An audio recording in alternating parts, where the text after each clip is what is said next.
Roxana, can you hear me?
Good evening, y'all. Good evening.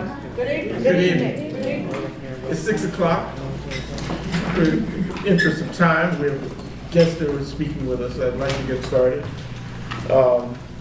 It's July the 18th meeting, the Community Reparations Commission to order. Roll call. Madam Vice Chair.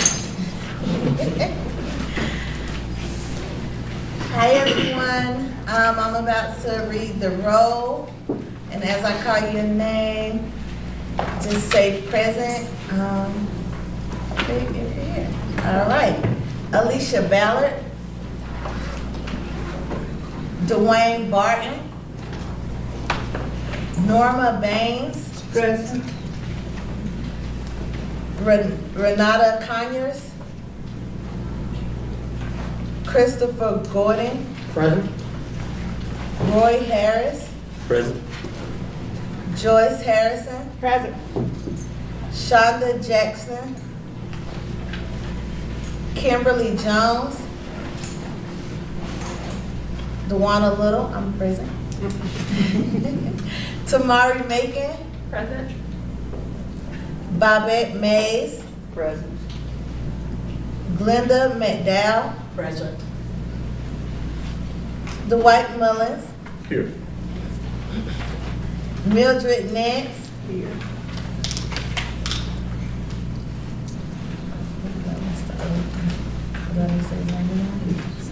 Bernard Oliphant, Thomas Priester, Kelsey Simmons, Chantel Simpson, Present. Renita Waters, Present.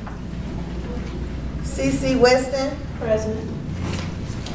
D. Williams, Present. MZ Yehuda, Present. Angela Young, Keith Young, Here. D. Burris, Tiffany Devlin, Shakiki Giles Baden, Here. Stephanie Lee, Here. Osandu McPeters, Dwayne Richardson, Here.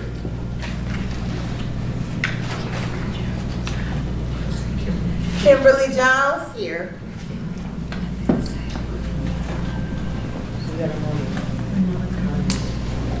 Renata Conyers,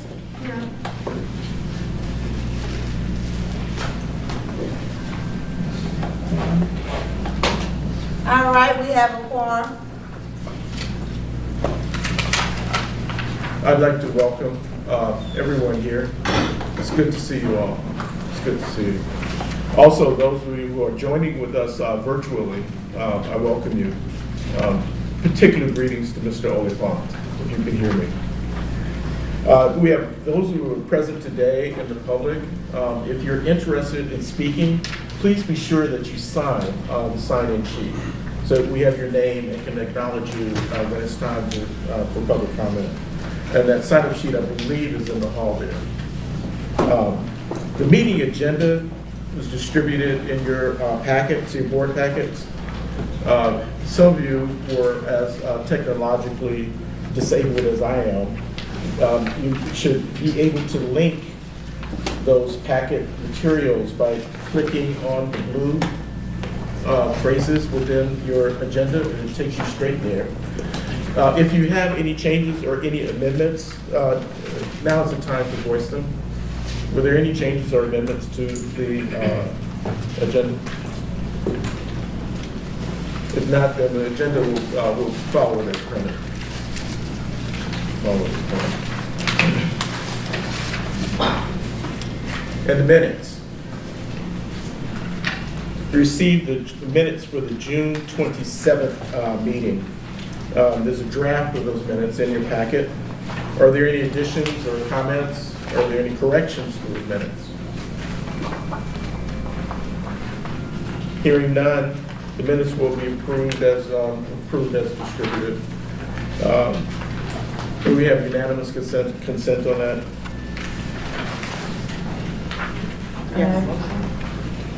Let's entertain a motion. Make a motion that we approve the minutes as. Is there a second to the motion to approve the minutes? I'll second. Thank you, Dee. Those who are in favor of approving the minutes, would you please say aye? Aye. Opposed? Hearing none, they are approved. They are approved. Deborah Clark-Jones is the moderator for much of the meeting today. We have a special guest speaking, a friend and brother, who you will hear later. But before we get to any of that, I'd like to ask Mrs. Jones to present our charge as well as the meeting objectives for tonight. Absolutely. Thank you, Mr. Chair. Just want to make sure that everyone knows where to find the materials for today's meeting. The agenda is behind tab 1, and all of the other agenda materials can be found behind tab 5. And we have numbered those pages so that hopefully we can do a better job of making sure that we're all in sync with the materials. I do want to note that we did include materials for the bios for the speakers. We did upload materials that we received from our speaker today, but we were not able to print those materials in time for this meeting. It was also noted that we should have notified all commission members that agenda item had been updated, and we do apologize for failing to let you know that you can access those materials by clicking on that link. We will make sure that we do better next time, but those materials are available. If you click on the link, you will be able to access the presentation that will be given today, as well as some wonderful reference materials that our speaker has shared with us, and he will be touching on those during his talk. I would like to just go through the charge right now. The Community Reparations Commission charge, it's located on page 5, behind tab 5. Based on the City Council's July 14, 2020 resolution, the Commission is tasked with issuing a report in a timely manner for consideration for incorporation into short and long-term priorities and plans. The Commission is also tasked with providing budget and program priorities for the following, to include but not be limited to increasing minority home ownership and access to other affordable housing, increasing minority business ownership and career opportunities, develop strategies to grow equity and generational wealth, and closing gaps in healthcare, education, employment and pay, neighborhood safety, and fairness within criminal justice.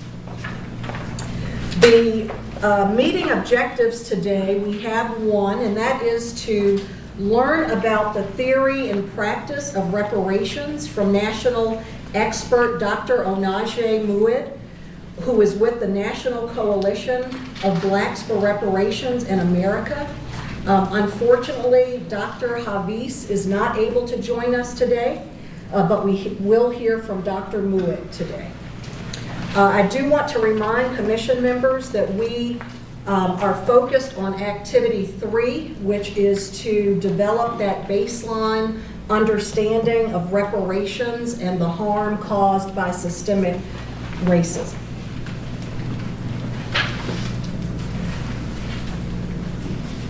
What we're about to do, to put it in a different context for you, is that some of you remember from the very first meeting, we talked with experts from the university, Duke University, William Darity and Kristen Mullen, and they talked about, just to refresh your memory, a perspective of reparations from a national viewpoint. And their primary emphasis was the transfer of wealth, the closing of the wealth gap. I think if you remember, he's an economist, and so he took this view that reparations cannot be achieved without the significant transfer of wealth into the black community. It's something to the tune of $13 trillion. And that $13 trillion was to go to identified individuals and in the form of cash as well as resources. And so he discussed this with us, and afterwards there was a Q&A. We had the time to talk with him to go further into those conversations. Tonight, we have another expert witness. And he's taking a different perspective. And I'm hoping that these folk who are talking with us from a national and regional viewpoint will allow us to consider how to translate what they're saying into appropriate measures for Asheville City and Buncombe County. I mean, these things are given to us not to tell us what to do, but to help us to do. That's an important point. It's an important point. So as you're hearing it, don't listen to it as a pro and con, either there, he or us. That's not, don't think of it in a polarized sense. Think about melding some of the ideas in a way that best suits our purposes here in Asheville, Buncombe County. So as an expert witness, he's developing a common understanding of what reparations is, and he's going to walk us through that. He's going to talk about some of the harms caused by systemic racism. And we were very fortunate to have my friend and my brother, Dr. Anaji Mouid. And you know, he's to talk to him about his degrees and his professionalism is one thing, and I want to read through this for you to give you an idea. But what you need to understand is that he is first and foremost a human being who's concerned about other humans. And he's doing it from the standpoint of compassion. And so he has a long history of human services, in both human services and human rights work. He has created a very different perspective. His human rights background was launched when he served as the United Nations non-governmental organizational representative for International Human Rights Association and for American Minorities in 1997. In 2000, he assumed the position of chair of the International Commission for the National Coalition of Blacks for Reparations in America, is also known as INCOBRA. Dr. Mouid currently serves as the male co-chair of INCOBRA's Health Commission.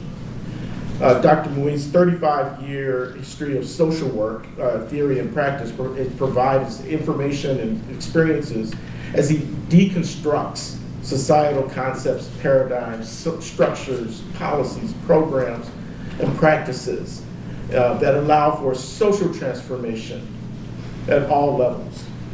He has served in various capacities in social work positions. He's worked as a counselor, as administrator, academic advisor, and lecturer at Columbia University in New York. For 20 years, he worked with the People's Institute of Survival and Beyond as a resource organizer for undoing racism and workshops designed to train folk into undoing racism. Is practicing in outpatient, residential, and hospital settings. His breadth of experience launched his consultation career. He is president and founder of Mouid & Mouid Associates. He holds a doctorate and master's degrees in social work. He's licensed in mental health counseling, credentials in substance abuse and family development counseling. He's recognized by the National Association of Social Workers through their Career Exemplary Leadership Award. He's been inducted into the prestigious New York Academy of Medicine as a social work fellow in 2016. Anaji, Dr. Moody, it's good to have you, man. It's good to have you. Thank you. It's truly to be invited to this instant of this body, and the work that you're doing is so important. I'd like to commend all of you for stepping into this position. And you may have the idea that you're doing it for Asheville, and indeed you are, but I think it's a bigger purpose at hand that I'm going to share with you. So I'm going to share my slides. I'm going to try to share my slides. Share my slides. 1 second. Okay.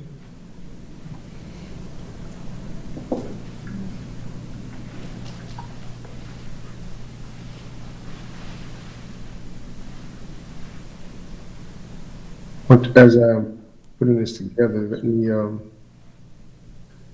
and we did a trial run too, but sometimes trial runs don't come up when they should. Just 1 second.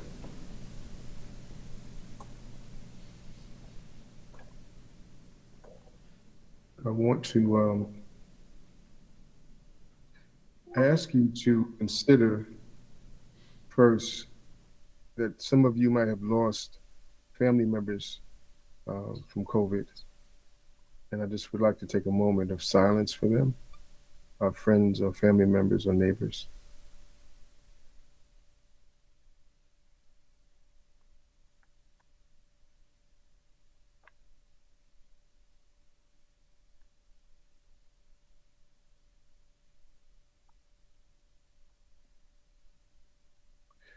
All right, I'm having some technical difficulties and showing the slides. Let me try it one more time.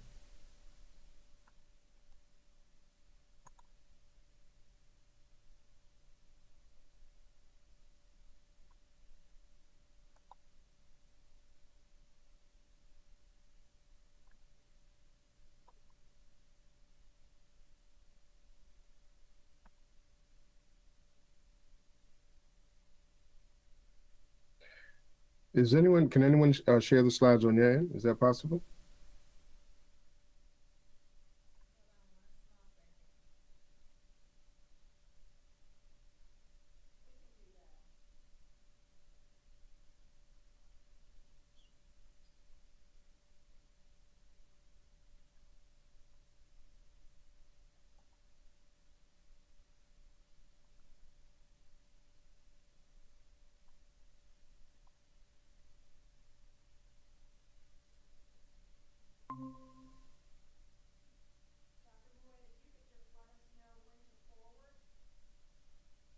Okay.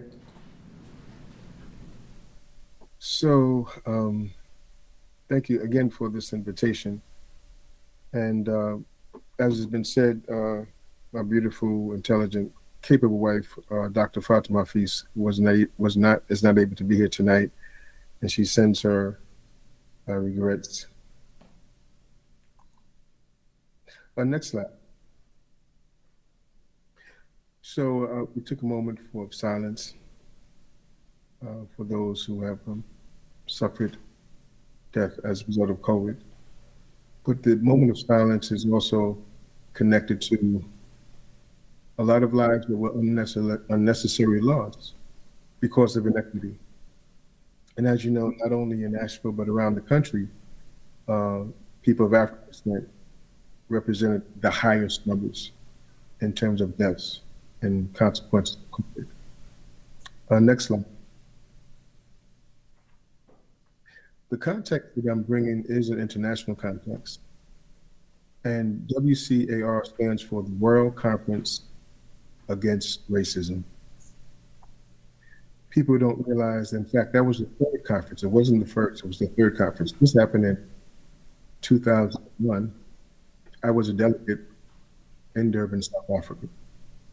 And from Article 13, which I thought was quite interesting, given our Constitution, we acknowledged that slavery and the slave trade appalling tragedy in the history of humanity. The slave trade are a crime against humanity. The significance of that is that there's three major international crimes: war crimes, genocide, and crimes against humanity. The crime is so large that it's not just against that person, it's a crime against the whole of humanity. I want you to sit with that for a minute. The whole of humanity.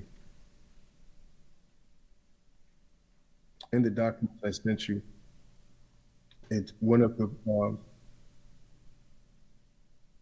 sentence clauses said that the remedy has to really be commensurate with the density or the weight of the crime, the harm. So we're going to be talking about it from that perspective, but of course localizing it to Asheville. Next slide. So the things I'm going to say may be a little disturbing because it challenges the myth of America versus the reality of America from the perspective of those who are sitting at the bottom of society. So logic would say to us, if something was declared a crime, someone did something. That someone usually is called the criminal. If there's a criminal, if there's a crime, there's the victim. If there's a victim, therefore there was a harm. Something happened psychologically, physically, all different levels of harm. And if there's a harm, there must be a remedy. And that remedy is known as reparations. In the materials I forwarded, reparations was talking about how do you repair something? How do you make a people whole again? So that's how I'm going to approach this. The harm done on such a massive level that it's going to take another level of thinking in terms of addressing the solution. It was Einstein who said that you can't solve a problem at the level that it was created. And for us here in the United States, we can't solve the problem from a national point of view because that's where the problem was created. It has to be understood from an international point of view if we're going to see the resolve that we're looking for, particularly sustainable change. Next slide. This is called, or it's a chart of what is called Ndinkra symbols. And that's a language and culture from Ghana. And it's widely used throughout the world for all types of reasons, but each of the symbols, in a sense, becomes a philosophy in and of itself. I just want you to just take a moment and just drink this in. And as you're looking at the symbols, and some things may be familiar or may engender a particular thought, I want you to think of people who created this whole system of symbology. And they would wear it on their clothes, so they're speaking to you without words, but they're certainly speaking to you. And I want you to think about, well, what would happen to a people who were snatched away from the right of self-determination, from the right of creating their own culture? And I want to draw your attention to the one on the bottom column, all the way to the left. It looks like a heart. And some of you have seen that, I'm sure, and many of us have seen the heart. But how many people knew that whatever places the heart has been shown to mimic, or the symbol mimicking the heart, did you know that it also was in Ghana? Did you know that? Did you know when you walk out your homes and you walk out the city and you're gonna look and you're gonna see this symbol in different places, and then you're going to know that those Africans who were kidnapped were leaving symbols for us. And this is a symbol that means Sankofa. Next slide. Sankofa is a Dinka word that means to return. And you can see Dr. General Rashid receiving an Dinka award, a symbol of returning. And the reason I'm bringing this to your attention is because even though people of African descent are returning to their roots, their culture, we as society as well, we are returning to that part of us that celebrates humanity and that wants the best for all of us. Sankofa, this is what we're in. We're in a state of Sankofa returning. So this is a wooden carving of a bird, the Sankofa bird. And the Sankofa bird takes a twig from the last nest it lived in and brings it to the new nest. This is the bird that does this. And this is why this world's coming to being, because people were looking at nature and looking at these things and saying, let us remember, let us go back. Next slide. So we look at this phenomenon, American slavery, and we're looking at this timeline that is pretty demanding and demand your attention. That in the red, from 1619 to 1865, chattel slavery exists. But I want to invite you to another perspective, that slavery is still current. And what basis would I say that is so? Because in the Constitution it says slavery, no involuntary servitude, or it's abolished, and then they use this word, except in the punishment of a crime by your peers. So we go from the chattel system right into the crime and policing system, right into the sharecropping system, to the PN system, right into mass incarceration system. Look in the Constitution, if you haven't already. It says accept. So how does 5% of the world's population, I think it's like 50% of the world, people that are incarcerated, how does that happen? Next slide. I'm not going to talk about this in general. Today, I'm just trying to give you an overview. And this gives you a pictorial overview. I'm pretty much a visual learner. I have to see things and see their relationships. It helps me. And it might help you too, but I can briefly say to you that each of these lines represent different causation and also effect, right? So if we say the bottom level is causation, and from that cause, something's going to be created an effect, so forth and so on, I'm going to bring to your attention three other words. I've introduced one word already, Sankofa, which means to return. But there's another word that is important, it's called ma'at. Ma'at means order, balance, harmony, reciprocity, truth, justice, passion. So for a moment, if you think of a people living under their own terms, and that which we will say living in this ma'at and this truth system, and then it gets interrupted. That interruption is known as the ma'af. All of us know about the Holocaust, and that was a sad, sad history in time. I think was for 4 years. So now we're talking 4 years, and now we're talking 200 years. But the ma'af is this great tragedy that is used to look at the kidnap, the transport, and enslavement. All three are international crimes. The kidnap, the transport, and enslavement. 3 international crimes. What happens to people who experience something like that? The effect is, if we're saying that much of the way in which people of African descent are living, if we'll say we're still living in the Mafa because we haven't had the healing, right? The crimes have not been admitted to, nor have they been repaired. So the effect is called historical trauma. Some of you may be familiar with Joy DeGruy, who talks about post-traumatic slavery syndrome, but she was a teacher of mine, as well as Maria Yellowhorse Braveheart, who says historical trauma is the accumulation of all this, all the emotional, psychological wounding over lifespans.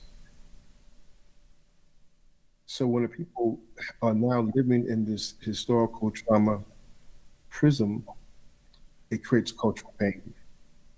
And this cultural pain, we see it every day. And in fact, we see it, most in the most gross way in the number of shootings of gun violence in Black communities. It's heartbreaking. It's heart wrenching. But we see that if it's coming out of the Ma'afa, we can see how that would be so.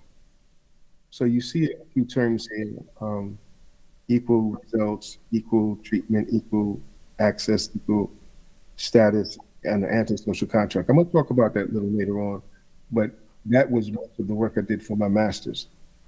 So what comes out of a people who are living in a dominated society, they find a way to survive. And I call this induced survival culture, to be distinguished from the original organic culture that the people would create of themselves. They're responding to their situation.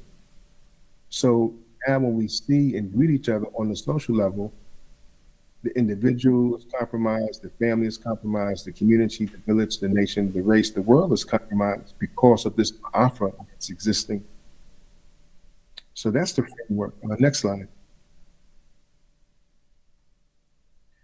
I had mentioned the word antisocial contract. Whoa, what is that? In the Enlightenment period, people talked about a social contract, an agreement, or a social compact.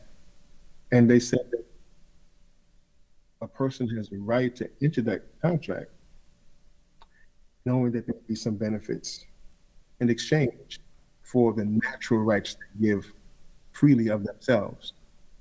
Well, America didn't start that way. There were many white, actually they weren't called white at the time, they were just called English people, Englishmen who were in prison, and they had a choice.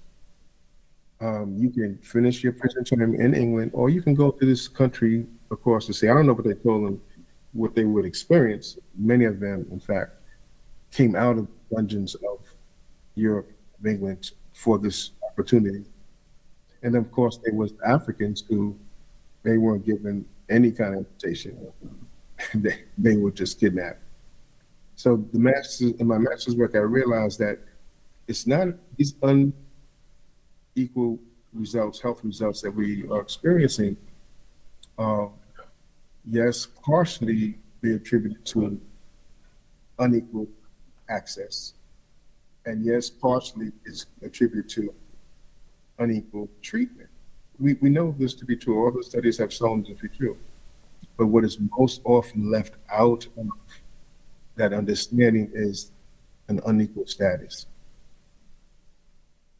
That is, many people don't even accept African people as humans, let alone citizens. And we have seen recent examples of this. But it's not in terms of the treatment of the person, it's the actual treatment of a people. And when you say people, now we're talking international terms. Next slide.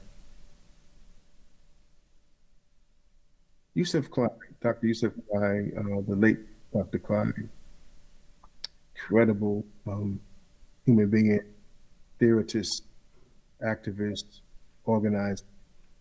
He was the one that was in consultation with the late El Hajj Malik El Shabazz, Malcolm X. He held a doctorate in political science and taught in the social work school up in Canada, international law and the Black minority.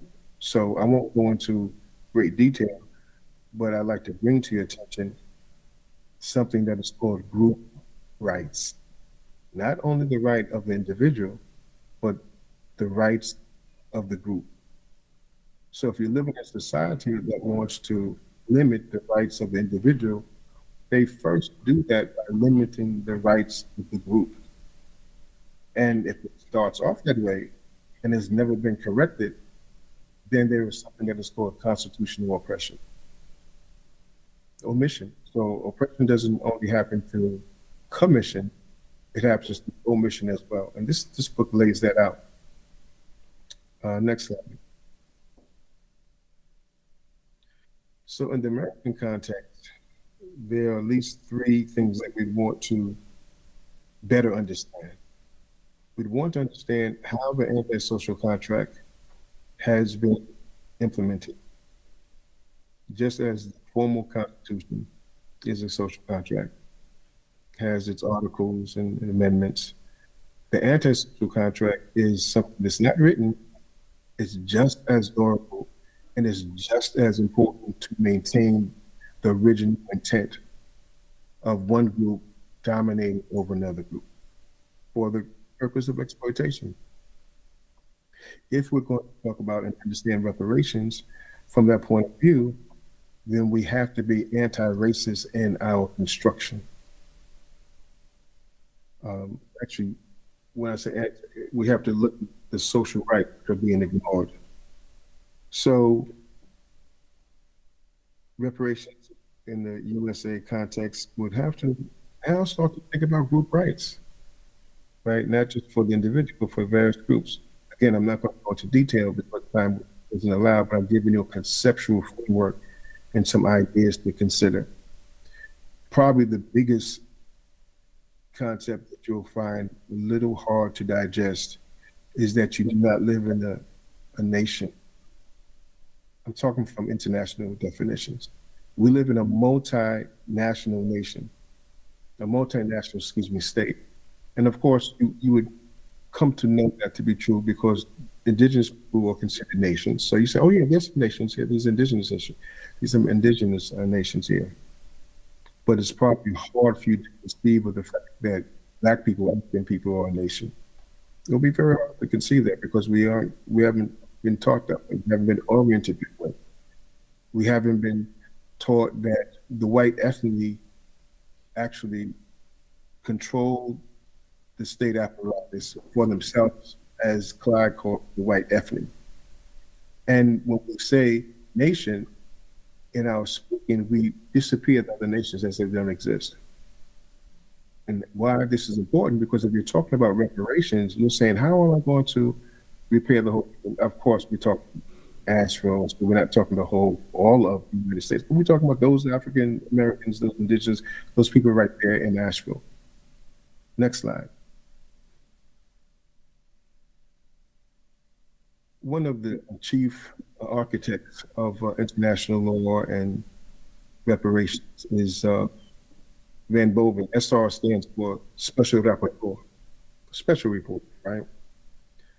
And in his work, he has come up with some fundamental areas of reparations to be full and to be fully understood. He speaks about restitution, right? Returning people to a state they were prior to the crime, prior to the harm. And it's going to be hard to do that. We have to use these principles of construction. In mathematics, there's something called equivalent systems, where all the systems have to be considered. You have to have an equal number of equations for the equal number of variables, of unknowns, and then you solve them all together. And reparation seems to be something like that as well. The next area is called compensation. You're going to repay the people from all that they could have accumulated if they were getting money when they were enslaved. That has to be calculated. The part that I spend most of my time on is this question of repair, rehabilitation, right? That has to do with health and well-being. And inside of that is this thing called social health and social well-being. And I'm gonna talk a little bit more about that, because if you do restitution, you do compensation, and you really haven't touched part of rehabilitation, the people themselves are still hurting, and therefore they say that hurt people hurt people. And the last one, actually is another one to this, satisfaction, the guarantees of non-repetition shall be provided as well. And then what I left out, another one is called monitoring, right? And we can say that's included inside of that. In your resource documents, I gave you what is called the Boven principles. And he goes through all those different levels. Again, time does not allow me to go into detail, but I'm giving you a conceptual understanding of what does the whole of it look like, or could it look like. Next slide. Evanston, as you know, this year, Evanston they're the first out the gate. And as it relates to people of African descent, the way, I don't know if you've also discussed this in your proceedings today, but actually the first people to receive reparations in the United States were the foremost slave owners. Reparations have been given. Those slave owners were actually compensated for the land that they lost and and was returned. After Special Order 15 with General Sherman in 1863, 40 acres of field. Actually, that it was something that happens in war. Generals can make field law. That's why it's called Special Field Order 15. And he met with a number of preachers, reverends, pastors in the South, and they said they wanted three things. They wanted land, and they said two things actually. They wanted land and they wanted protection. And that's why his troops were sent down during Black Reconstruction. And because the Union had all these mules, they just threw in the mules. So look, we can't use it. Go ahead and use it. So 40 acres of mule were possible, could be given out to a male 21 years of age. And there are a number of families that actually got it, but also what you know is that Lincoln was assassinated. Johnson was put in office and everything was reverted back. That was an opportunity lost. And, but the white so-called slave masters were compensated. Reparations in America is not new. It's just it's not new to the people who should get it the most. The Everson model, and I don't know if it started that way, but it ended up by looking at the area of redlining. And if you trace redlining in the United States, you would see it's omnipresent all over any state, any town you go to. There were provisions that prohibited Black people from living in certain places, and it was staying away. So even though we have on the books now laws against redlining, there's something called pink lining, you know, in terms of check cashing places, inability to get same loans or at the percentage rates that their white counterpart gets. So it hasn't stopped. It just morphed into another form of exploitation. But the Everson model is very good to look at in terms of what they went through, because they've done it before you have. So it's good to look at them. The thing what struck me the most, and I've been to Evanston, in fact, what struck me most about Evanston is that one of the major parts of their organizing was that they had a part that dealt with the history of Evanston. And there's a historical center, I forget the name of it, and I think I sent you the name of the person, in fact, who runs that center. And I've been to that center. And I was impressed to see how they preserve their history. And when we're speaking about oppression and we're speaking about returning people to their own sense of their own identity, in terms of their humanity, it starts with, so oppression makes the people ahistorical, 1, apolitical, 2, and afuturistic, 3. If you can get the people those 3 things in place, in fact, you've colonized those people, their minds and how they act and how they behave and how they think. So reparations has to provide some level of helping people reconstruct their identity, helping them reconstruct their purpose and reconstruct their direction, identity, purpose, and direction. So you're going to look at what you're creating and see how is identity, purpose, and direction, in fact, ingredients in these policies and these procedures that you're creating. But you know what? Asheville is in a phenomenal, incredible position of opportunity, really. And why do I say that? I say this because from, I don't know, Dwight, Professor Mullins can tell me, I think he said 2006 he started the Black Asheville project. That means that you've been studying Asheville for all these years. And what he said was that many of the politicians were surprised to look at the level of inequity. And they were shown that. He said he was surprised to see at the how dense it was, and particularly at how it relates, how it impacts women. But you have all this data available. If Evanston had a comprehensive view of the town the way that Asheville has, so you are in a prime position, a phenomenal position, to bring all that work together and to continually to enlist the students and the residents in creating a reparations process that everybody feels included, right? We say that, more shoulders, creates a lighter lift. Everyone has to be involved in this lift. So this should not be a passive process where this is what we're going to do for you, and here it is. That's not reparations. That's just another form of control. So if you're talking about social well-being, and if you're talking about social health, it's having the citizens themselves partner with you. And I know that happens to some degree in terms of how you comprise the commission, but they represent, and they might represent their family and their neighborhoods, but the question becomes, how do you get a greater level of participation? Next slide. And in Cobra, Cobra is the National Coalition of Blacks for Reparations. And this is a fairly new commission. We started in 2020. And as the male co-chair, what I've tried to do is bring my international work to this area of rehabilitation. And from that, there are a number of books that I would recommend for you to purchase and to study.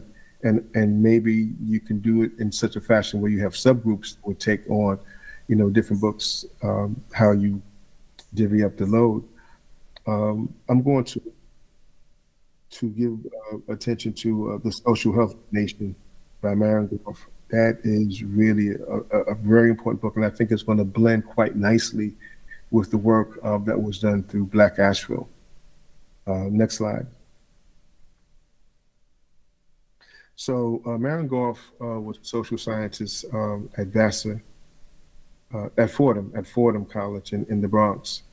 And his wife actually was teaching there too. And I found out about the book after his death, and I was just so disappointed by that. But in the book, next slide, in the book, he presents some things to us that is going to be quite shocking to all of us, like in a good way, right? And that there was, in fact, a cabinet position in the United States that was looking at the social health of a citizenry in the same way we have leading indicators for economics. And what he shows is that you have to have current data. You can't have it like a year behind what's really happening, because it doesn't really give you any kind of access to the algorithm that's taking place, really making things happen. Impact. But in this book, he talks about infant mortality, child abuse, child poverty, so forth and so on. And I think these indices matches up to many of the indices that Black Asheville had already started studying, and hopefully that study is continuing, because that's what you're saying. How do I match my policies, my programs, my practices to these indices in such a way that I can lift up the quality of living? Next slide. And in Cope, we've looked at this the deepest science of epigenetics, and epi means above the gene, right? So the science of genetics says that if a person is living in an oppressive, very harsh environment, certainly it's going to impact the mother, and the mother is going to impact the fetus. And there's a concept of mothering, where after a while, the normal protective factors that you have, they get overworked so much so it really reverses the impact. cortisol. Cortisol is a good thing if you're running away from a bear. But if you're not running away from it, the over saturation of cortisol in the body system renders it ineffective. And then the body part starts to wear down. So we look at COVID, we see there's a direct relationship because of the epigenetic effect over time. So now we know that trauma is passed down from one generation to the next. And we know this by looking at Jews. It's Jews who are here in the United States, 4 generations past their Holocaust are still suffering negative consequences. And so is true for people back in. So this will be a resource I would ask you to reference to see how you're including this in your policy directives. I'll give you an example. When we look at parenting in the Black community, there is abuse. There is abuse that's happening. But without understanding the historical trauma, you wind up naming the victim rather than helping the victim out of a place they were placed in. So think about this. During slavery, that child would do what children do. They have a curiosity. They'll ask questions. They'll say things in a manner that is quite contrary to what the slave master would expect from any slave.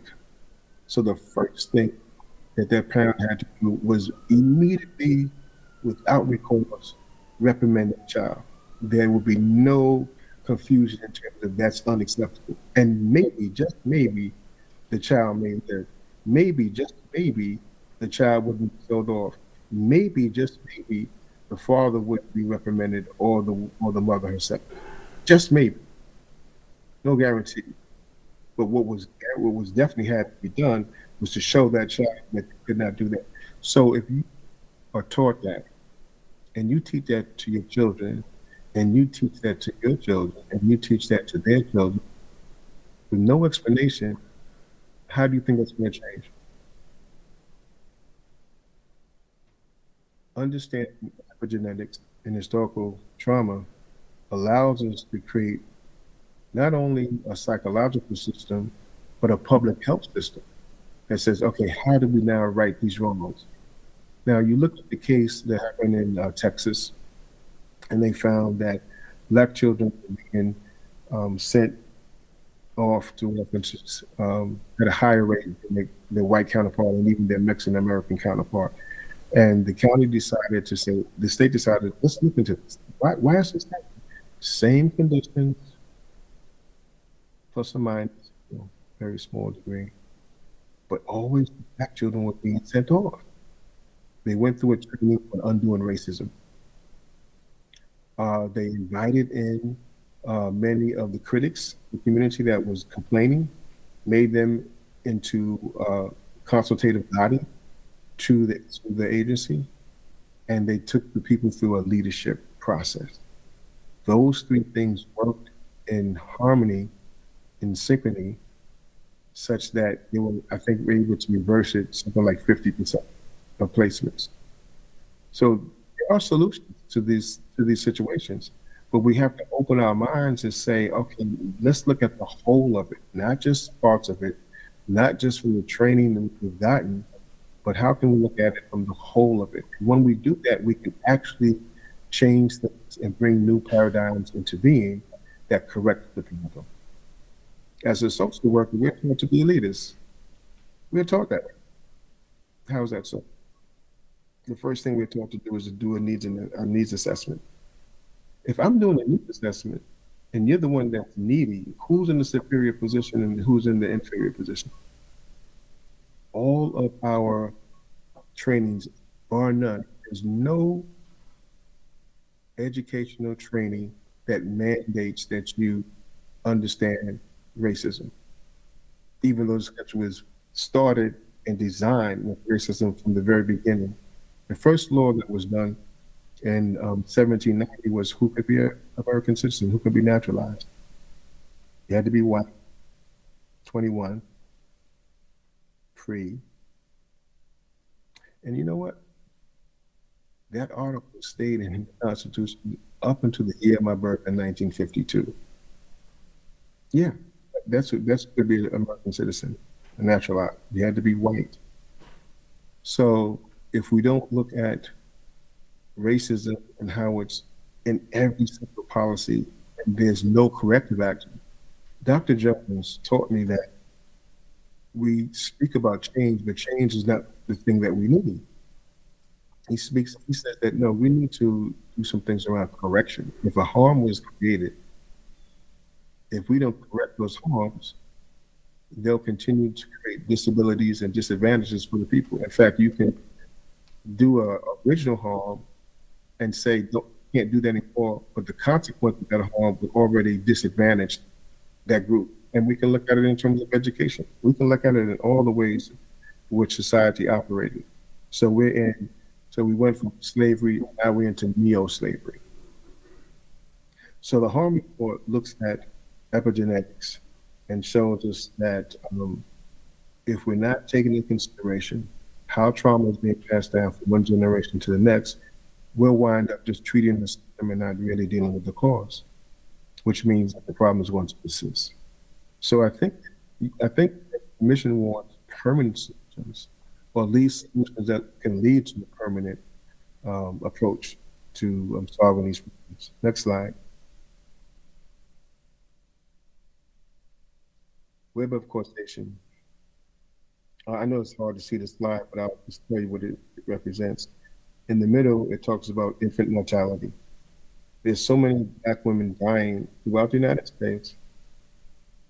Within the first year of birth, the field is talking about saying we need to have a fourth trimester. There's so many Black women dying around this country in the first year of birth that they're talking about creating a fourth trimester. I don't know what the statistics are in Nashville, but you would want to know these things. And so it looks at food stability, education, income, many of the things that you are already looking at. But this pictorial gives us a way of seeing how Jim Crow impacts all of those areas. How slavery does, the GI Bill that was supposed to be a good thing, but Black soldiers were denied, white soldiers were recorded. And you know, when we talk about affirmative action, the thing that we forget that because there's always been affirmative action. It's been for the white population. So when people say, I want affirmative action, well, it means I don't want you to have it, but I don't want you to know that I got it as well. And of course, we talked about redlining, and there, in fact, there's a film out on the 13th Amendment. So you do want to educate yourself around the relationship between these different institutions and the current state of Black Ashevilleans. Next slide.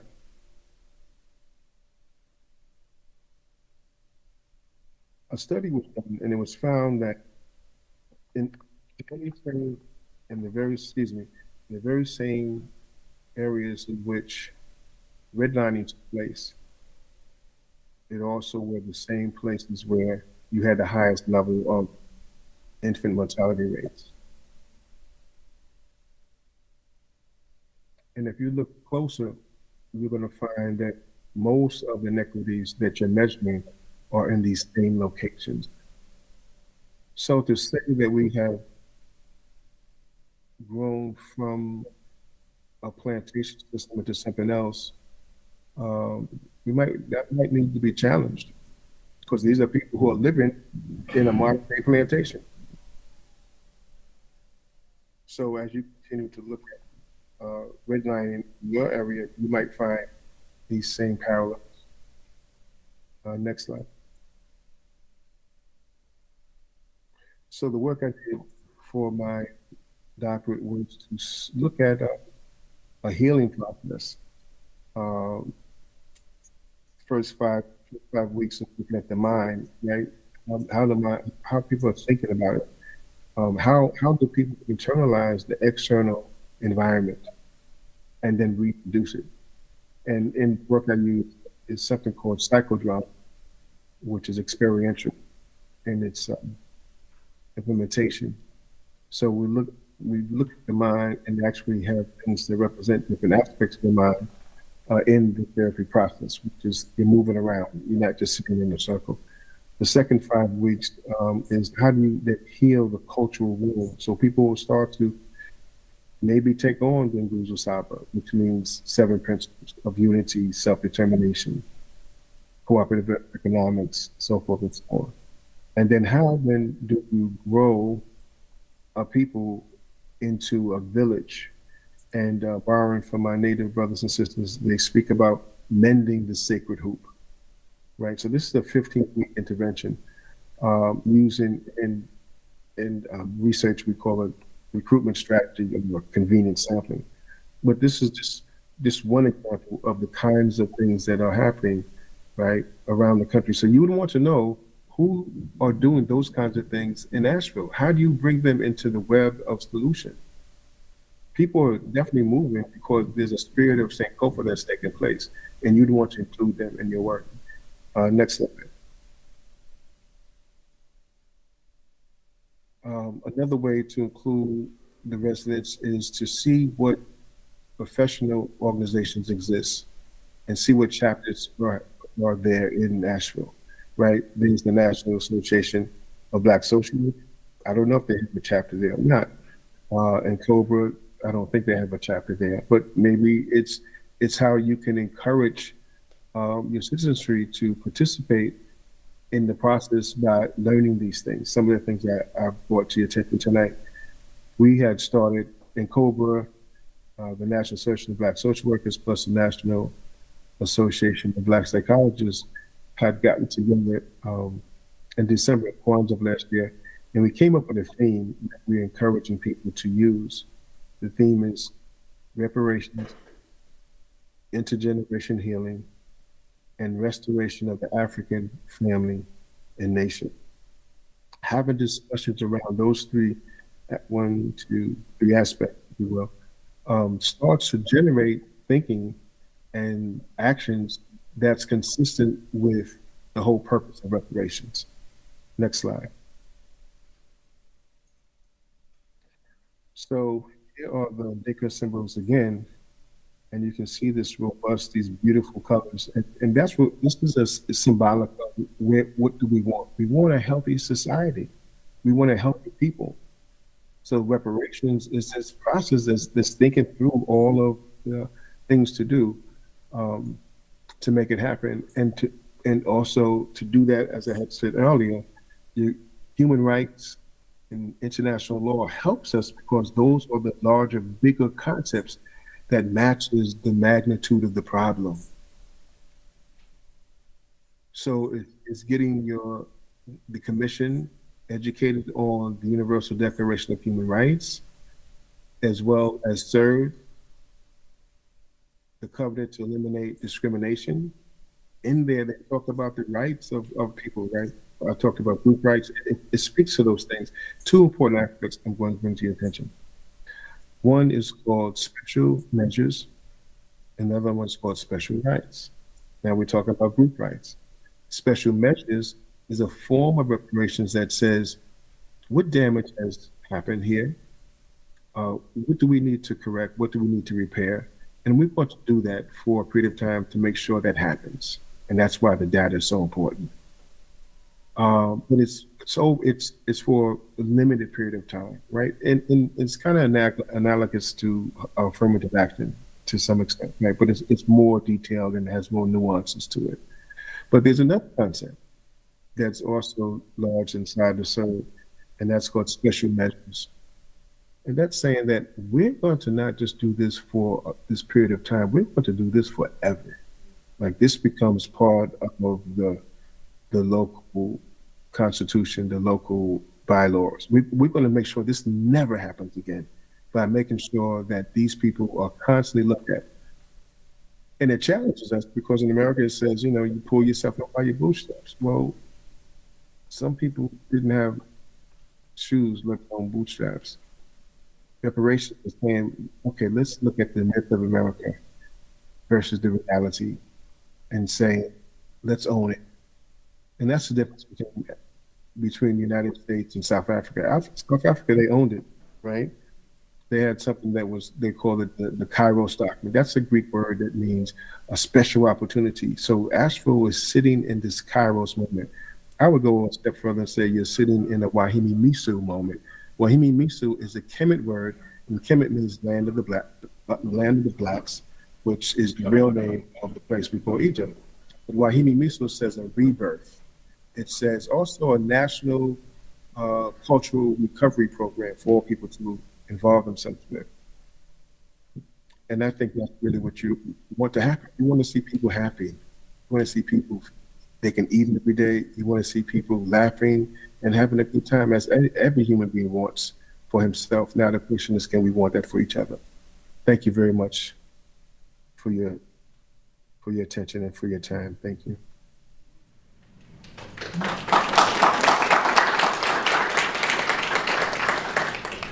Dr. Mouid, thank you. Can I see you? There you are. There you are. Can you hear me? Yes, I can. I want to thank all of you for this opportunity. It represents maybe, I guess, 35 years of study and research and activism. So to be with you, I just want to let you know that this is truly an honor and the apex of my career. Thank you. I appreciate your presentation, and I wonder if you would be so generous as to entertain questions from the commissioners. Oh, yes. I tried to time myself to do that. I don't know if I took up too much time. I do apologize, but I would love to, because I know there has to be, I would think there were some questions along the way, since this is an overview and not a detailed presentation. The floor is open for questions. Comments? I just want to ask Please. a question. Yes, thank you so much, Doctor. We appreciate the presentation. I do as well. One of the questions that I have is about the data. I've been, as somebody who's been involved with data, it's the only way that I've ever seen the city of Asheville and Buncombe County even change gears is when they're presented with data.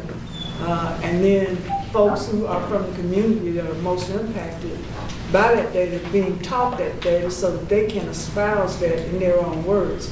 Would you speak to the importance of data as a tool to change policy and prescriptive measures? I do believe Dr. Mullen is more equipped than myself, but I would start by saying, not so much an answer, but a response. There's something that says whoever controls the diameter of your information, which is data, also controls the circumference of your understanding. Whoever controls the diameter of your information, data, controls the circumference of your understanding.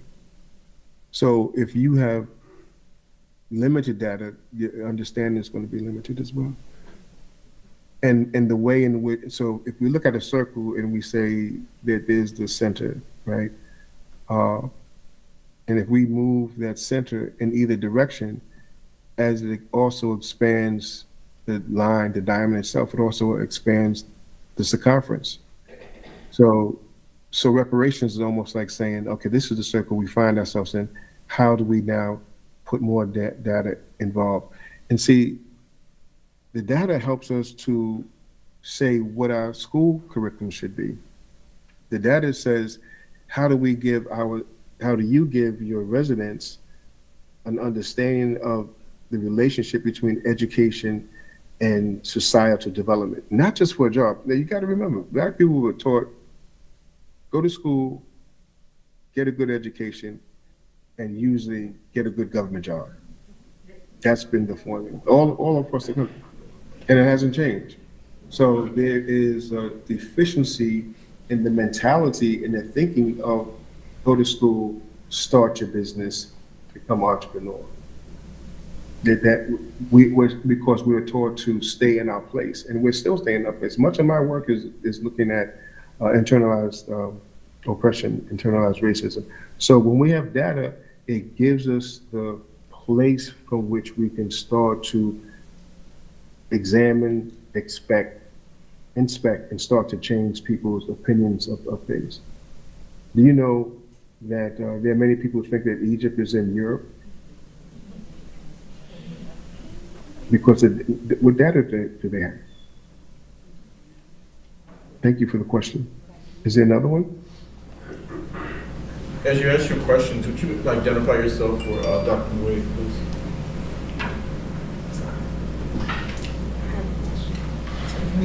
I have a question. Let's get Tiffany, please. Doctor, my name is Tiffany Debelo, and my question is centered around education. So throughout the 35 years you've said that you've studied reparations, have you seen any Afro-centered or African-centered schools develop, and were they successful? That's that's a very important question. Yes, I have. I used to be a substitute teacher in a school called Uhuru Sasa Shule. That means Freedom Now School. There was a whole movement in the 60s and the 70s, the 80s, and some of those schools still exist. It was called CB, the Council of Independent Black Institutions. And those children were taught their history. They were taught society, how society functions, and the role they would have to assume to ensure their own right of self-determination, their right of self-reliance and self-development. And many of those individuals are doing phenomenally well today because of this orientation. Because of lack of funding, many of those schools became charter schools, and some of them still exist today. I live in Lansdowne, which is right next to Philadelphia, and Dr. Hafiz was the former chair of Imhotep, which is a charter school, but they use an African-centered curriculum, and the teachers are there to help the students supplement the information that they would not have gotten if they were in public school or if they had gone to public school. And they've done quite well. You know, they got re-credentialized, and they are using, in fact, a calendar in terms of opposed to the one that we use, right? So there are many models and demonstrations of how, when you teach people about themselves, and I would say, if you haven't considered Carter G. Woodson's book, Miseducation of the Negro, that becomes required reading for the commission. Because when you read Dr. Woodson, he shows us how the education process, rather than supporting a person to come out and help their community, they have contentment against the community, right? I don't speak about self-hatred. I speak about induced self-hatred. It comes from someplace. We have a shorthand way of speaking, and then that shorthand way covers up the crime, it covers up the criminal, and it covers up the process that keeps these things happening. Somebody asked me, how do we know how would we know when inequity is actually achieved? And the answer that the person told in consultation, the person said, is that you wouldn't be able to predict who was going to have what any longer, because those algorithms would have already been interrupted. So we know how many people are going to, from the Black communities, that are being incarcerated. In fact, they use the reading scores of fourth graders to predict how many prisons need to be built for those aspiring criminals. Education is such a major part of this. But the education shouldn't only be reading and writing and arithmetic. It has to include human rights as another R. And it has to include reparations. If we're talking about a new society, if we say that we want the same thing that would exist, then we can keep on teaching people the way they were taught, and we'll get the same results. But if we're talking about another kind of society, another kind of world, where all people, as Dr. Martin Luther King said, to respect people for who they are, their own dignity, then we're talking about something different. Dr. King said that all human resources, health and equity is the grossest. He went on to say that it's not enough to fling a coin to a beggar. We have to understand the system that put him in that position, right? So when we start talking and asking those questions, the place that we go to the solution is human rights. So it's understanding what are the principles that's contained in the covenant for social and economic rights. What are they saying? How is that different from the American position, right? And the difference is it says that people have a right to food, they have a right to work, they have a right to housing.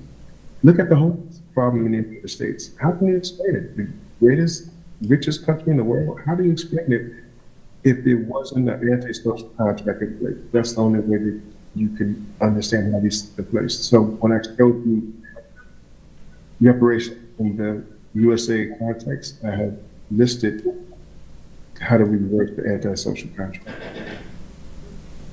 Thank you for the question. Glenda McDowell, representing the Eastern Valley Street community. This isn't a question for the good doctor necessarily. This is a local question. What is the data of the impact of the COVID virus on the African American community here in Asheville?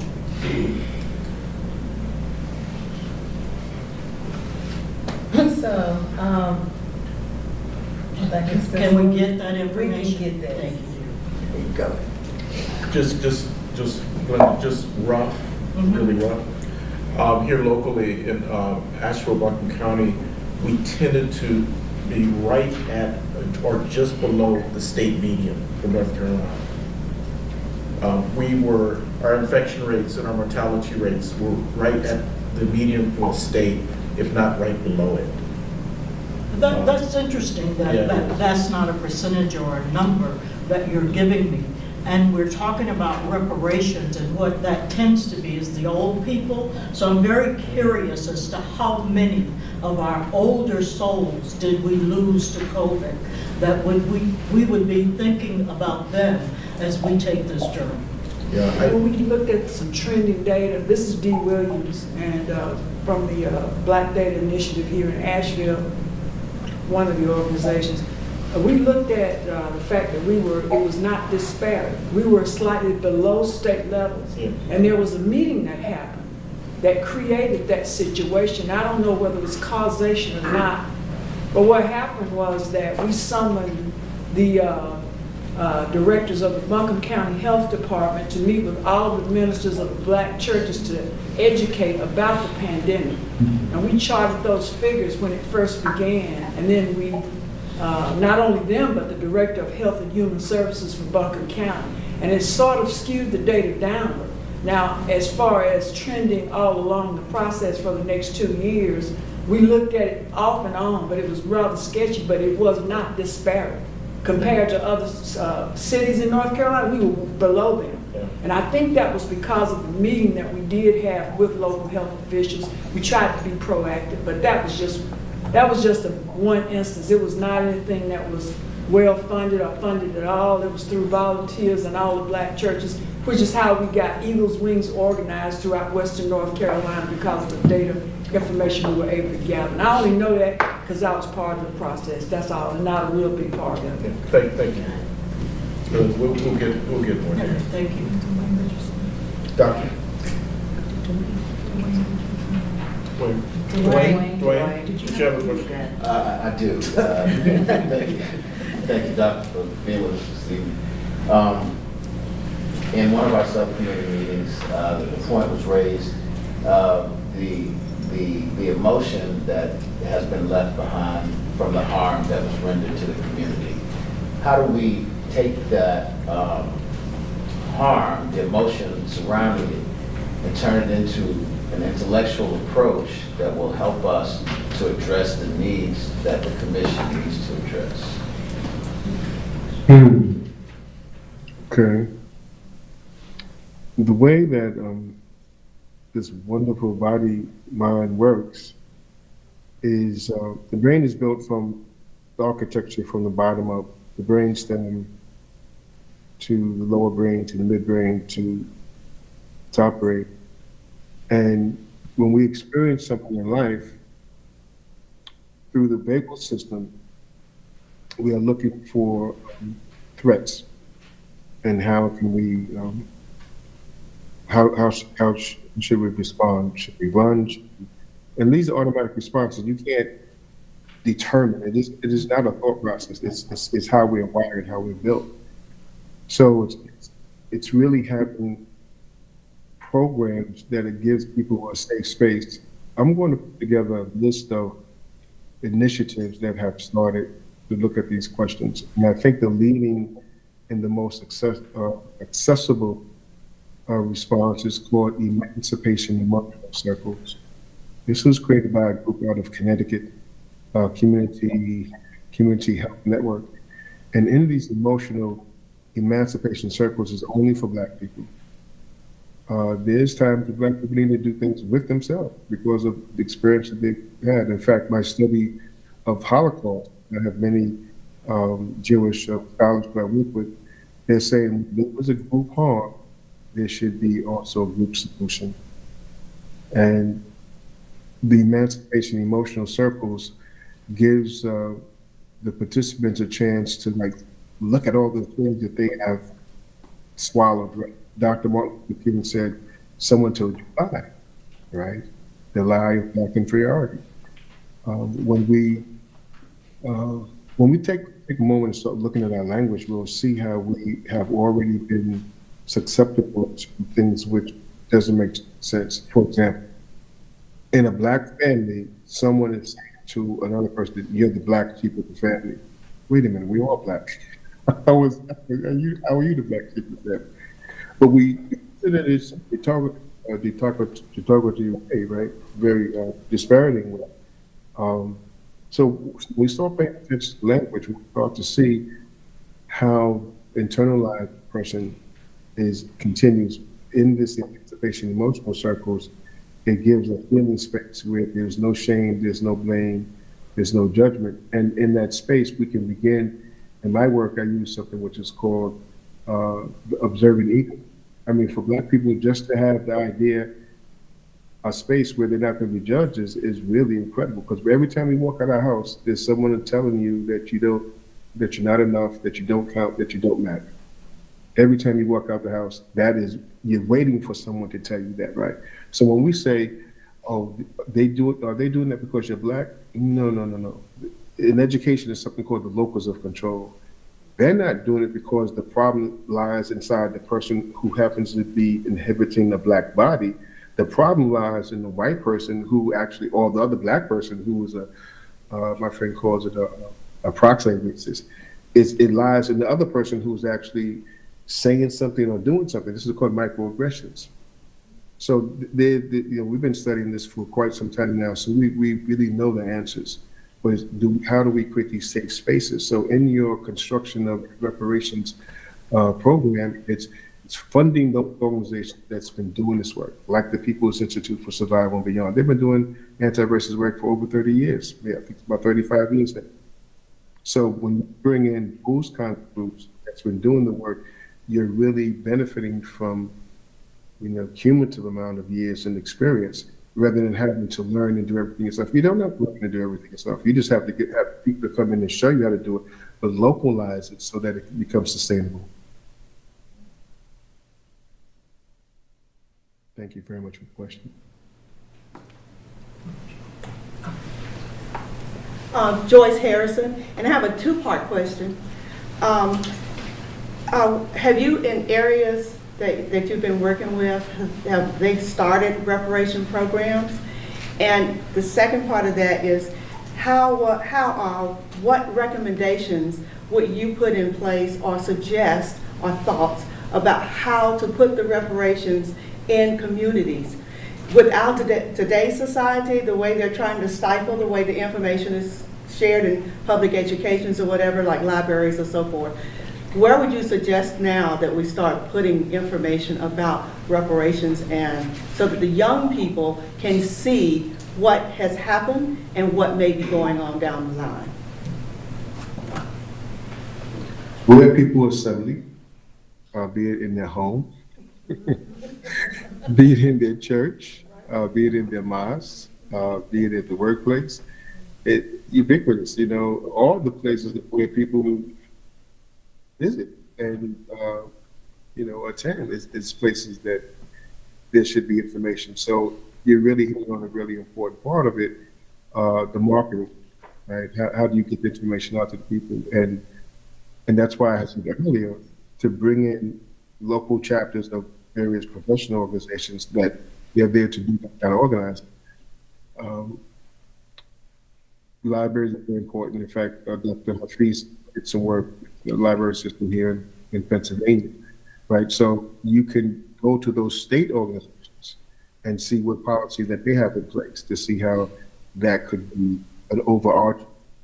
There have been different places, like in New Jersey, where one of the senators were able to amend the curriculum where Black history has to be taught. There's places where the Holocaust studies have to be taught. Well, why should there be a place where slavery is not being taught? Right?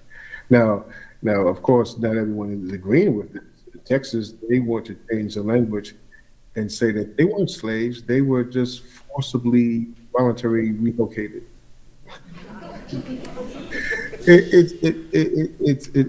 It boggles the mind, but if I were to give you a test, and I don't have it next to me, when I was teaching at Columbia, I used to ask the students, I used to read the definition of race from Linnaeus.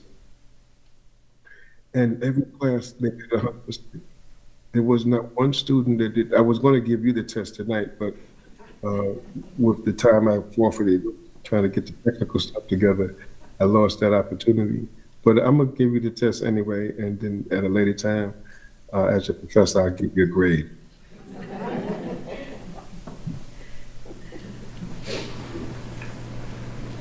All right. I have a question, Elder. My name is Ty Johnson. I'm the housing facilitator for the reparations process. Can you hear me well? Yes, I can. All right, perfect. Can you speculate on or just touch on the need, if you see a need, to encourage and increase economic opportunities for youth, using things like social enterprise and other methods so that they can compete with the money that they will be able to make illegally? Certainly. We know that when we look at health disparities, that it's standard that the first thing we have to look at what's called social determinants of health, right? We have to look at the environment. Is it safe? We have to look at housing. We have to look at health, access to health. All those things contribute to the quality of life. So to say that economics is important is true. That is so. But I'll reference you back to the work of Marigold. Marigold, in his studies, he showed that in places where there were high levels of income, that there were still these problems in terms of the social determinants, which was kind of surprising. You would think, any group that has a higher, gross national product, so forth and so on, they're going to experience a higher level of life. Now, so even in terms of birthing, I had mentioned earlier, in terms of infant mortality and maternal mortality, there are many so-called third world countries who have greater birth rates than we do. They have higher rates of the birth weight of the child, and the duration of the pregnancy, in fact, goes to term. How do you explain that? You explain it because racism is such an overarching social determinant that the stress combined with historical trauma, combined with epigenetics, creates such a burden on the physical body that the consequences becomes continuous. In fact, right now, those rates for Black infant mortality,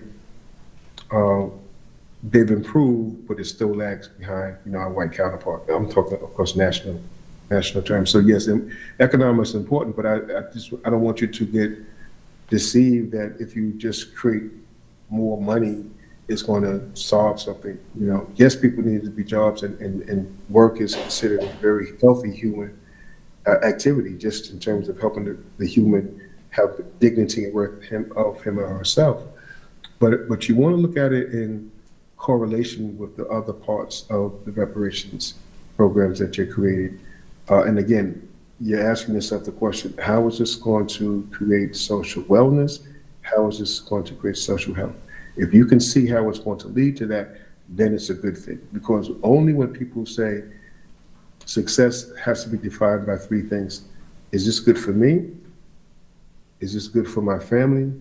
And is this good for the community? When a group of people in a community have that as their working definition of success, that means all three entities will benefit. And of course, in those places, I'm not fully familiar with Nashville, but people who sell drugs, they say, I got to feed my family. They're saying what? Say, I'm important, my family's important, and if you are dumb enough to buy it, I'm smart enough to sell it. That's their thinking. And of course, what's amiss is that their value system, is totally off. But all people have been found in desperate situations to do desperate things. It's not a question of black on black crime, it's a question of proximity. It's been shown that if you're living in a certain area and certain things happen, you're going to go along with the norm. So if you're living in North Carolina where there's trees, you're going to be working for the local company, right? If you're in Iowa, well, you're going to be a farmer, you're going to be making corn. Well, what industries are there in the black community? So yes, you want to do that. And what I'm trying to offer is this notion of societal development, right? Community development in the context of societal development. If you're thinking in those larger terms, you're always asking yourself, going through the maze, where's this going to lead me? Because you want the people to heal. You want the people to, there's an expression that says making the people whole, right? You want the people to heal mentally, spiritually, psychologically, and socially. One thing that in my studies, what I found is that yes, Africans were defeated militarily, and some of the Africans even participated in the transatlantic Ma'afa. But the second war was the cultural war. How do you take a people's language away? How do you take away their thoughts of the universe, their cosmology? I call that the ontological breach, right? And that's connected to the Ma'afa, right? When you take a people's ability to philosophize about life and all the relations to it, when you take that away, they become very easily controllable.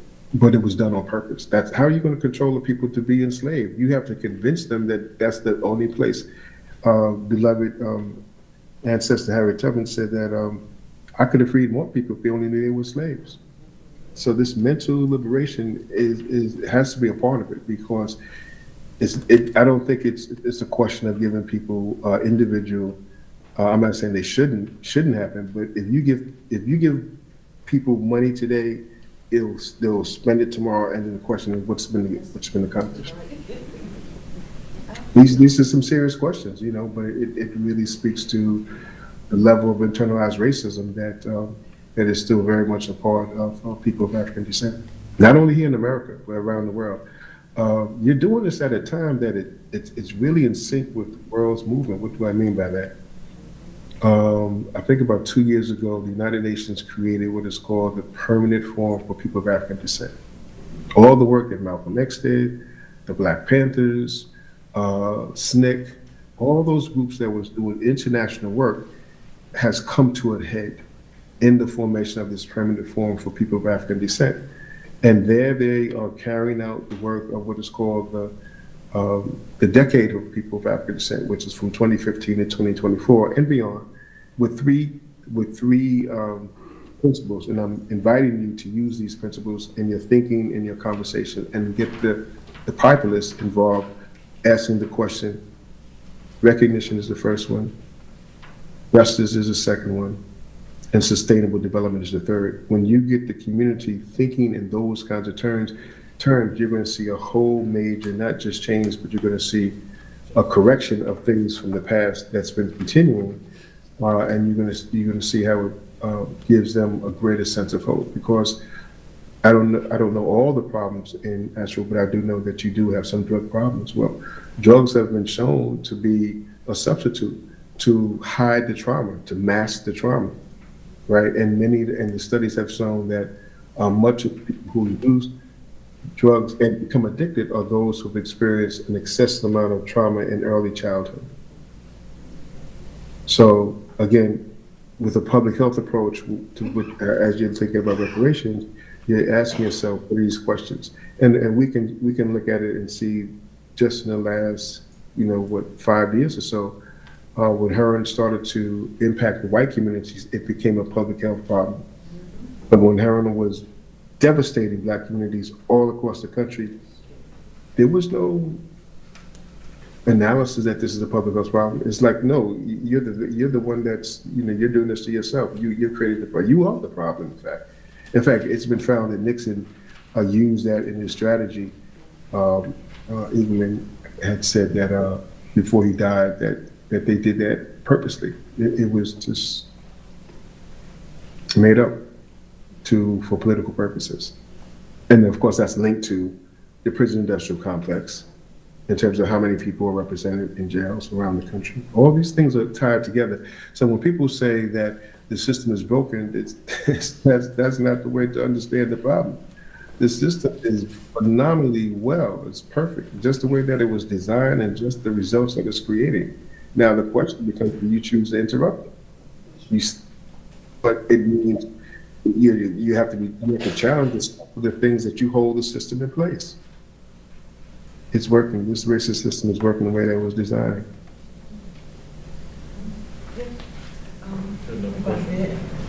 You had a question? My name is Bobette Mason. I'm from Shiloh. I was raised in Asheville and have been in the African American community the majority of my life. When I think about what you said about the harm that has been done to us, as we think about reparations, I think I want to know, is it possible? They took all of our schools out of our communities, and we still have our building, part of our buildings. Can we ask for part of reparation, that we can be given back our buildings and we can have an educational system and a resource center system in our community? Because when they did the desegregation of schools, they took away all of our black schools except for maybe 2. And we were having to go out but they kept the building, and now the city owns our community centers, as they call it. Is there any way that would be part of reparations if we were to possibly ask to have that back in our community for us? Certainly that's a choice to make, but it also invites us to re-examine our opinion of the Board versus Brown decision. It invites us to look at that again, because the people themselves didn't want to integrate. They just wanted equal resources. And what happened was that many of those black teachers that were teaching in those segregated black schools at a higher level of excellence were dismissed and not given jobs again. So it created a deconstruction of those communities. In political science, there's something called pluralism that says that different communities can coexist. At the same time, you affirm your individuality and you also affirm the combination of the group, right? So it's individual and it's collective at the same time. I think that you can consult with your political scientists. That is only solution I can see in terms of creating a society where everybody can be treated equal through sort of political pluralism. Because it hasn't been that way in terms of distribution of resources. And all these policies have conspired to hold these same statistics in place. There's not too many statistics that are too much different from 1865. Now remember, during Black Reconstruction, those individuals took off like a rocket. And that was quite shocking to the white population, because they was told they're not humans, they're inferior. And then you see the destruction of Rosewood, you see the destruction of Black Wall Street, but that was just the 2 popular ones. There were thousands of those communities, Black communities that were doing well. But it was just the idea of white supremacy that says you don't deserve that, because if anybody's going to have it, I'm going to have it. If I can't have it, I'm going to make sure that you don't have it. So, yeah, I think that is something that you want to look at, and because people exist through their institutions. As a social scientist, the way I look at social work in the United States is almost like the castle system. You know, you have the castle that has the resources, you have the moat that keeps people out, and only the people who can get across the bridge can actually get to the resources, and the rest of the people are in the field, right? And when I was teaching social policy at Columbia, I would show them how different is it today. You have the peons, work in the fields, and you have those who have access to get across the moat and get into the resources, and others are just language in the fields. So education can be a social elevator, but of course, what is the curriculum? And this goes back to the college of wisdom. What's in the curriculum that's going to give them a sense of worth and a sense of purpose, so that education can have meaning to the development of their community. It's nice for children to say, I want to be a doctor, I want to be a lawyer, but the question is, to what end? Do they have a relationship with their community? I mean, I grew up in a time that I think was one of the phenomenal times in the 60s and 70s, when we were given this thing of social relevancy and obligation, right? So, I mean, you was part of NAACP, you was part of Urban League, you was part of the Panthers, you was part of something. Everybody was part of something. But of course, we really can't talk about the wholeness of it without introducing what is called COINTELPRO, the counterintelligence program that was conceived by Hoover, who said we must at all costs prevent the rise of a Black Messiah. And all groups, from Malcolm X on one side to Martin Luther King on the other side, was spied on, and it was totally underdeveloped. So there's been a consistent effort to keep Black people in the original place in which they were designed to stay in, and that is to be subordinate and to be dependent. Mario Evans says if you make a people mystified, dependent, subordinate, and powerless, you colonize them. So our work is, we speak of reparations, but the bigger work, if we truly want to be honest, is this process of decolonization. Remember, the English came over to find land, and they wound up dominating the people. And that same thinking of control of colonialism got embedded into the Constitution and got embedded in all our institutions. And it just hasn't left. And how do we know that? We know that because we can look at the way people are living in these micro plantations. There's something, for example, New York City, and this is not necessarily Nashville, but some people in New York City, some youth who never leave the borough in which they were born. We have 5 boroughs in New York City. So people have this idea they're captive, they can't move because they think that that's their place.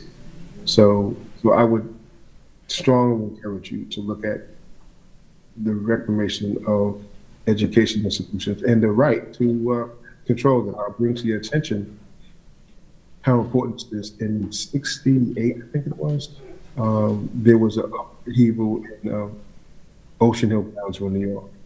And there was an experiment for local people to control the local community school board. And they said, okay, so citizens, the Black citizens, which is more Black people in Brooklyn than any other place, stepped into Brazil. I said, okay, they changed the curriculum, and I'll give you the end of the story quickly. They called the National Guard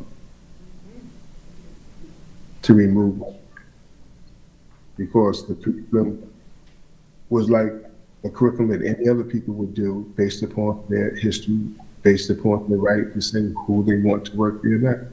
And it was a major strike that changed the whole system in New York City. But I'm saying that thinking is prevalent. And you're asking yourself, how prevalent is it in Asheville? And what can we do about it to change those things? Yeah, one more question, Mr. Harris. Just before I came, my name is Roy Harrison, I'm from the South Side community. Just before I came to this meeting today, I had a conversation with my 49-year-old son. And there's a generational divide somewhat there. And so what does reparation has to do with the generation gap? Or dealing with the next generation, or they dealing with us or whatever, and so. How does reparation work when we're trying to talk about it with the next generation below us? And I think we're around the same age, if I'm 69. So,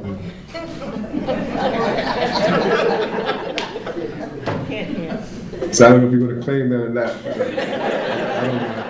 I tell you, I was nervous when I. 72, so. 72. Okay. I'm right behind you. I'm trying to catch you though. You know, this is such a major issue in terms of the second war, right? I had talked about the military war, and talked about the cultural war. When a youth doesn't have, I was raised, as you probably was too, have a great respect for elders. Great respect. Something happened in Philadelphia about a week ago. I don't know if you've seen it on the news, where these young people surrounded this 72-year-old man and beat him to death with cones. It was horrific, and that could have been me or you. You know, like what is going through their mind, right? I don't know if they were gang affiliated. It doesn't matter. It's like, how desperate are you? How desperate are you that you would do something like that? So, the way that I think we can address that, and I created another organization called Seeds, and I have people in their 70s, 60s, 50s, 40s, 30s, 20s, and teens. So you have the age group that's closest to the group that you want to mentor, that allows for, listen, I don't even know what they say, all these artists, I don't know what they're saying. I just don't. It's just, I don't understand it. So I'm not to talk to the generation, but somebody who's closer to the age can.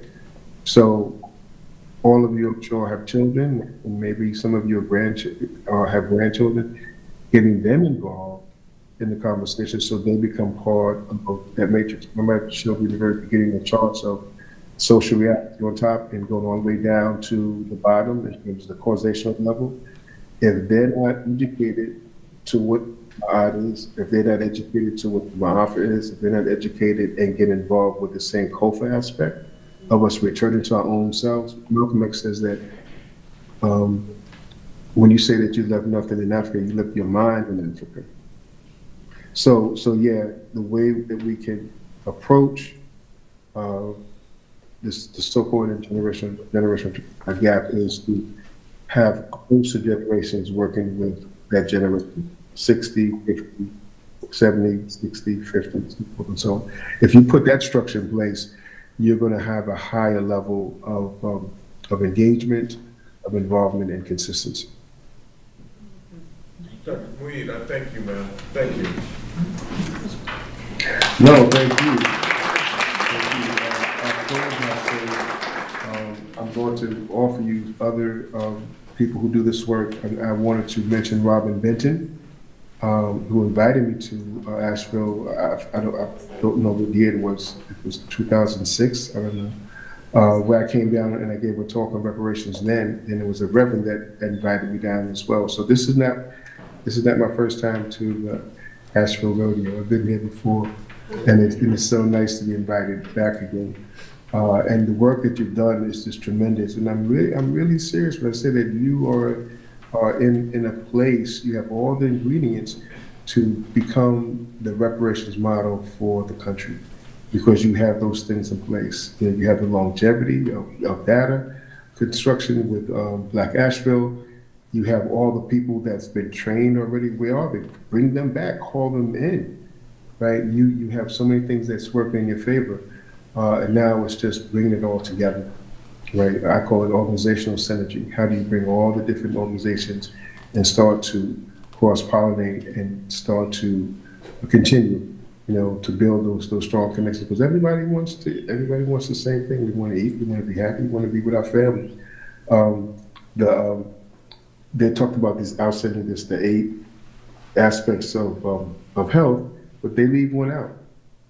And that's the one that you're starting to look at. And the one that they leave out is products. They talk about mental health and spiritual health and financial health and social health, and all that's possible. If you don't give people the right to determine their future, they're going to be angry, and that anger comes out in rage and it comes out in violence.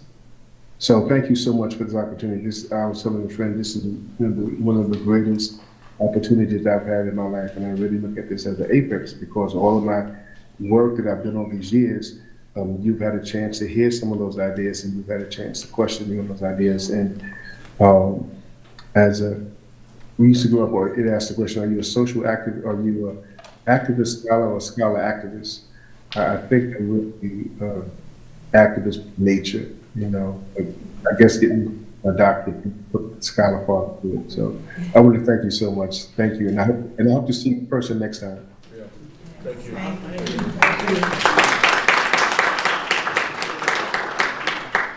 I believe we have one person signed for public comment. Priscilla and John Robinson. I don't know what the time is, but would you let me know when I'm at my last meeting? You will. Thank you.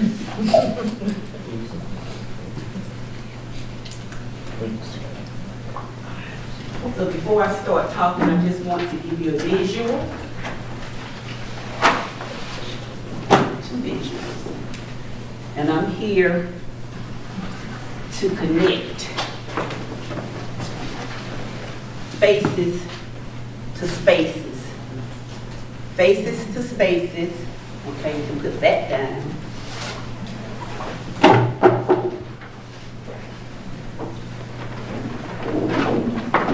These are spaces for the South Side community. This is before urban renewal was implemented. All of the red are the properties that went through acquisition. So over 1,200 homes and businesses. So I just wanted you all to see that. My name is Priscilla Robinson. I am a native of Asheville, North Carolina, born and raised on the South Side, AKA River Art District, South Slope, and whatever other names now. I had the opportunity, first of all, let me thank you all for taking the time and making the commitment to be on this commission to represent the community. Thank you so much. I had the opportunity as a student seeking my master's degree to do research 14 years ago. And I've been on that journey since then. I named my research paper, The Impact of Urban Renewal, because I was asked the question, what happened here? What is the pulse of your city? What happened in your community? And so that question placed me on a quest. So I stand to tell you this evening that I've had the opportunity as a community member to go into the special collection files at UNCA Asheville. And I encourage you each, if you haven't done so, go see the files for yourself. I specifically focused on the South Side area because that's where I was born. And I could relate, I was connected, and I pretty much knew the community members, and if I didn't know those community members, I had family and friends who did. So I stand this evening. You have 1 minute. Okay, well, I gotta hear it. Let me just do one. I stand in the voice of Miss Littlejohn, Bernice Littlejohn, a widow whose home was taken at the price of $7,500. She was placed in the high rise. Southridge Broad. I stand to tell you that the Preservation Society gave me a grant where I developed the urbanrenewalimpact.org website. Information is there for you to go review. If you hover over the pictures, it will give you history, it will give you stories. If you go to the remapping tab, that's where you will find a lot of the data that will, if you put in the address, any of you here, if you lost property, you put in the names, it will bring up the records that tell you how much the property was acquired at. I'm also, with the team that I'm working on, we've had an opportunity to answer a lot of questions. Who was affected by urban renewal? How much did the city of Asheville pay for the property? Which properties does the city still own? How much are those properties now worth? When did the city start reselling the properties? How much were these properties resold for? Who was able to repurchase those properties? We've also developed a list of the first 100 properties that were resold by hacker. I will close by saying, because I've worked with Dr. Mullins and some others in the room, I would like to request that you allow me to come back with my team to make a presentation to be more specific, more detailed about the information specifically on the remapping tab. I also would like to request Dr. Mullins, I don't know if you've already done that, to invite Dr. Mindy Fullylove as a speaker, because she came in the very beginning to Asheville when we began to have these conversations. Dr. Mindy Fullylove has published a book, Root Shock, and it talks about the impact. She's also published another book, Urban Alchemy, which sort of makes suggestions on how we can do the repairs. And so that's all I have to say. Thank you for the time, and again, thank you for serving on this commission. So, thank you.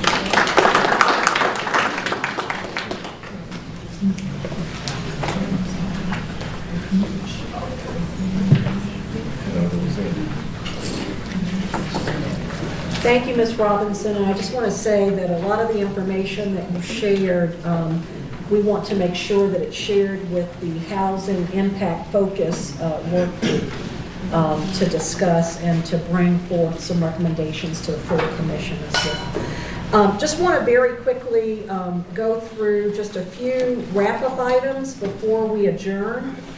Wanted to share with the full commission that we are in the process of creating what we're calling a global work group. Hopefully you have started to hear about this global work group as a part of your impact focus area work group. The purpose of the global work group is to take up topics such as community engagement, which of course includes youth engagement, that crosses all of the impact focus areas. We want to make sure that we have a representative from each of the work groups. Chairman Mullen and Vice Chair Little will also serve on that global work group as well. So you will hear more about that, but just want to make sure that everyone knows that the youth engagement discussion and topic is not off of our radar, but that group will be taking that up for further discussion to bring it before the full commission. You also, in your materials, in tab 5, you can see the work group calendar that has been set thus far. Just want to make sure that all commission members know that you can serve on more than just your primary work group. If you choose, the only limitation is we have to make sure that we stay below a quorum or stay below 13 individuals on that work group. But if you are interested in serving on more than one work group, please let us know. You said tab 5? I'm sorry? You said tab 5, I don't see it in tab 5. Yeah, it's behind something that say information section where the surveys is. Yeah. You gotta keep scrolling. Yeah, page 9. So it's behind the orange separator that says information section, as Vice Chair Little mentioned. So starting on page 9 is where the work group schedule is. Thank you. Also, before you, hopefully everyone has a copy of the book This was recommended by Dr. Mullen, Reparations, the Healing of America. And you all not only will have this book, but we're looking at also providing other reading material for commission members at upcoming meetings as well. Lastly, the venue options. We do appreciate those of you who shared recommendations about where we might hold a full commission meeting. Some of those venue locations are being utilized by the work groups right now. I know some are at Stevens Lee, Burton Street Community Center, but the project team is in the process now of doing a deeper assessment as to the suitability for full commission meetings, and we will be bringing that information to the full commission at the next meeting. That, I believe, concludes all of my items, Mr. Chair.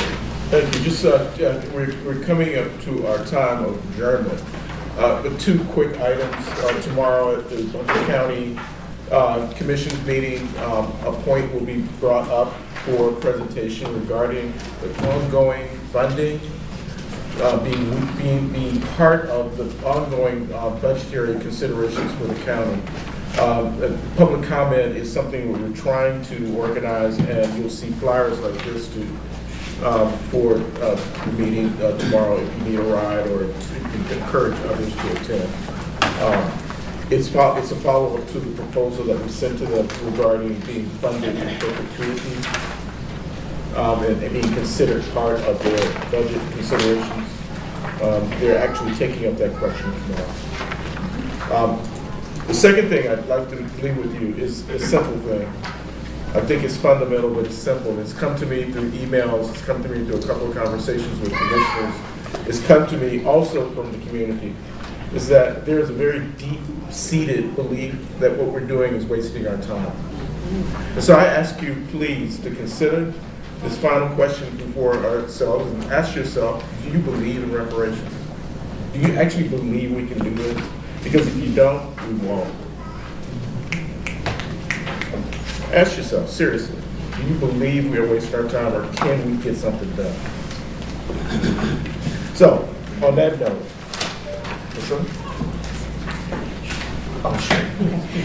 Just want to thank everyone who responded to the post-meeting survey. We have included a copy of those responses in your packet as well. Just want to make sure that we hope to have more of you participating.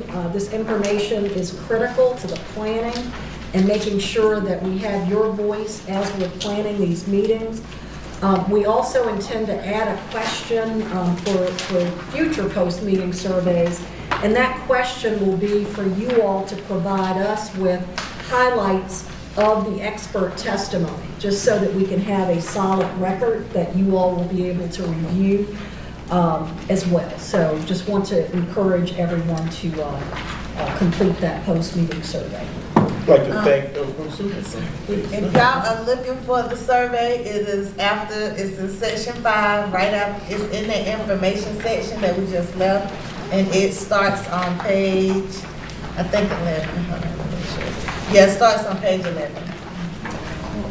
I'd like to thank Sheriff Miller, Quentin Miller, providing support for our meeting this evening. Our concerns about security were partly answered. Also, I'd like to thank Harrah's Cherokee Center for providing the food and the space for our meeting this evening. Our next meeting is scheduled for August the 15th, and we'll be presenting an agenda to you. And if you have items that you would like to add to the agenda, please be sure you get those to us. Is there a motion for adjournment? I make the motion. Is there a second? Second. All those in favor, please say aye. Aye.